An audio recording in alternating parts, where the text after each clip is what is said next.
അപ്പം ഇവിടെ എല്ലാം ഈ പറഞ്ഞ ചുറ്റമ്പലത്തിനകത്തെല്ലാം തന്നെ നമുക്ക് കാണാൻ തന്നെ നല്ല നല്ല കാഴ്ചകളാണ്. അപ്പൊ അതിനകത്ത് തന്നെ നമുക്ക് ഒരു 3 പേര് നമുക്ക് വിളക്കെടുത്ത് പോകണം. നമുക്ക് അവരുടെ കാഴ്ചകളിലേക്ക് പേരെങ്ങനെ? എന്റെ പേര് കോകില. കോകിൽ കോകില. കോകില. ദീപു. ദീപു. അനിയൻകുട്ടൻ. അനിയൻകുട്ടൻ. അനിയൻകുട്ടൻ. എവിടെ സ്ഥലം എവിടെ? എന്റെ അടൂര്. വർക്ക് ചെയ്യുന്നത് കർണാടകത്തിലാണ്. കർണാടകത്തിലാണ്. അപ്പം വിളക്കെടുപ്പിന് വേണ്ടി വന്നതാണ്. എല്ലാ വർഷവും വരാറുണ്ടോ? കഴിഞ്ഞ വർഷം വന്നില്ല, അതിന്റെ അങ്ങേ വർഷം വന്നായിരുന്നു. ഈ വർഷം അടൂര് തന്നെയാണ് വീട്. വർക്ക് ചെയ്യുന്നുണ്ടോ? പ്രോഗ്രാം ആർട്ടിസ്റ്റ് ആണ്. പന്തളം. ഞാൻ പ്രോഗ്രാം ആർട്ടിസ്റ്റ് ആണ്. ദേവസ്വം ബോർഡിൽ താൽക്കാലികമായിട്ട് ജോലി ചെയ്യുന്നുണ്ട്. തിരുവിതാംകൂർ ദേവസ്വം ബോർഡ്. അപ്പൊ വരുമ്പോഴും നമ്മൾ ഓരോ പ്രാവശ്യം ഓരോ ആഗ്രഹങ്ങൾ നമ്മൾ നടത്തി തരാറുണ്ടോ? സത്യമായിട്ട് അനുഭവമുണ്ട്. നല്ല അനുഭവം.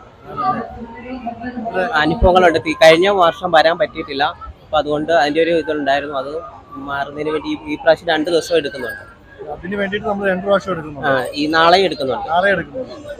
ഞാനിപ്പോ കുറഞ്ഞൊരു 10-12 വർഷം കൊണ്ട് കണ്ടിന്യൂസ് ആയിട്ട് കണ്ടിന്യൂസ് ആയിട്ട് നല്ല നല്ല അനുഭവങ്ങൾ. നമ്മൾ എന്ത് പ്രാർത്ഥിച്ചാലും അമ്മ അത് സാധിച്ചു തരുന്നുണ്ട്. അതുകൊണ്ട് അമ്മ കനിഞ്ഞാല് അടുത്ത വർഷവും വരണമെന്ന് ആഗ്രഹിക്കുന്നു.